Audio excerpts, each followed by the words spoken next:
Same छोटा उड़ी रास्ता नहीं।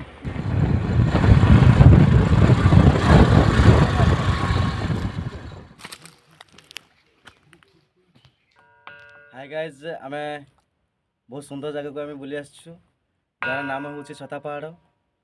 आउ प्रथम करी आम आसछु ए जगह को आगु आम वीडियो माध्यम देखी छता पहाड़ रहस्य हूँ कि पत्थर पत्थर को बाड़ेले घंटी भली आवाज हुए एवं ए जगह बहुत सुंदर अटे।